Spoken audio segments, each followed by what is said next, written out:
Welcome to AP Podcast 15.28. We've spent a little time with some buffers. We know what buffers are. We've solved some buffer problems.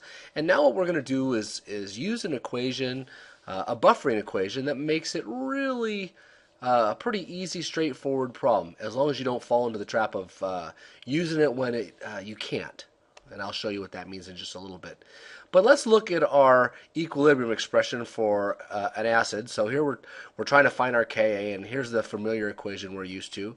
Well, imagine I would rearrange this equation to get the H plus over on this side, and I would get this through the magic of algebra. We're all good at that, right?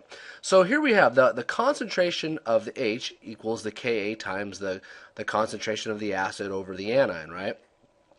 So what you can see from this equation is that the concentration of the hydronium ion is really dependent upon this ratio of the HA over the A minus. And we're going to use that to our benefit to solve buffer problems in a very easy way.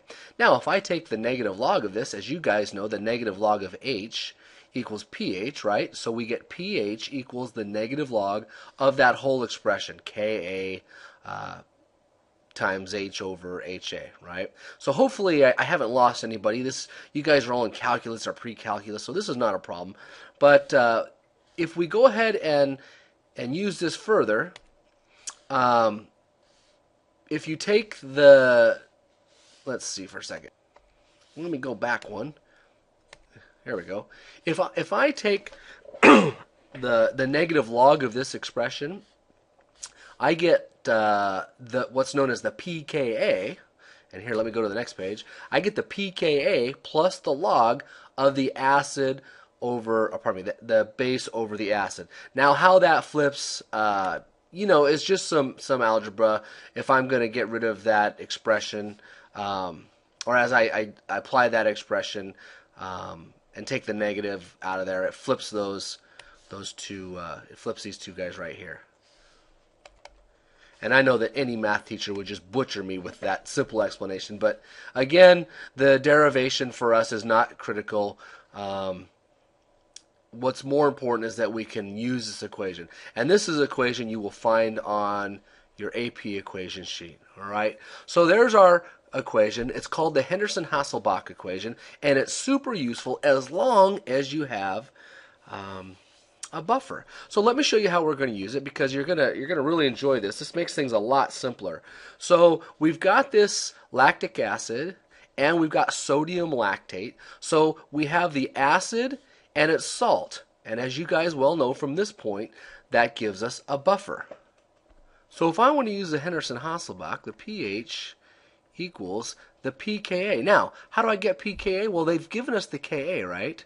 So I'm going to take the negative log of that, and I get 3.85, right? And I'm going to add it to the log of the concentration of the anion, which in this case is 0.25, over the concentration of the acid, which is 0.75.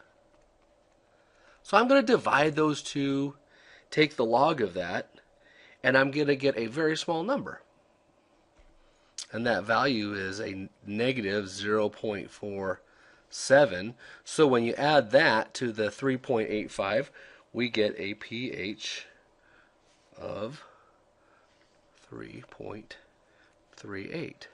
And I think you'll agree that that's quite a bit faster than working out an equilibrium problem with a buffer the way we've done it in the past. So take a moment.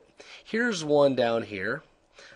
This one right here, and try and solve this problem. But note, we've got a Kb here, right?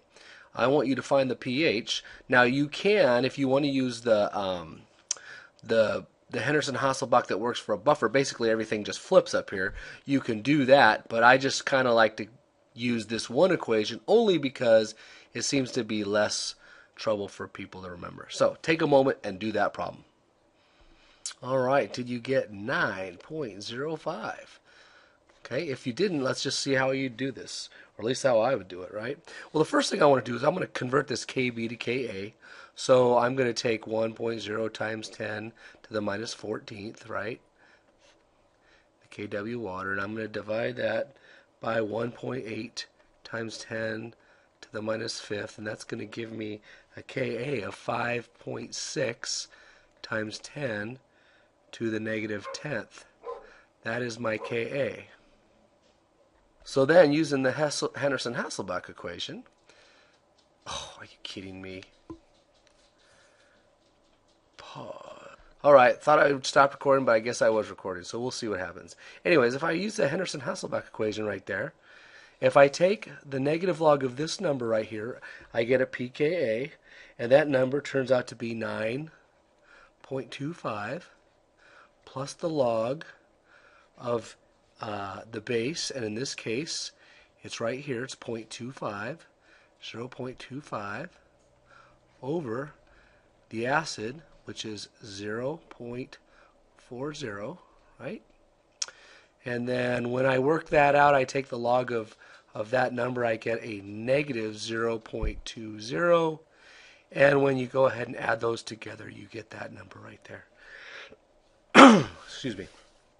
So that is how we're going to use the Henderson-Hasselbalch equation. Now, what I mentioned, what happens with this where people get in trouble? Well, one of the things that students do is they want to use this even though there's no buffer. And so it's critical that you have a problem where you get, an acid and it's salt, or a base and it's salt. You really got to be careful with that, because sometimes it'll be used and it should not be used. All right, so let's summarize exactly what's going on here. Here's some things about buffers we got to pay attention to, okay? The point about buffers is they have large amounts of the acid in the base, right? There's a lot of it. And so because there's a lot of it, it can handle the H and the OH. So the H, of course, reacts with the base, and the OH reacts with the acid. And as long as the amounts are large for the buffer and relatively small for the acid base, the pH is not going to change. And then last but not least, that pH is really determined by the ratio of the weak acid and the weak base, right? And so hopefully this stuff made sense. We're going to work, again, buffer problems over and over and over until you're really good at it.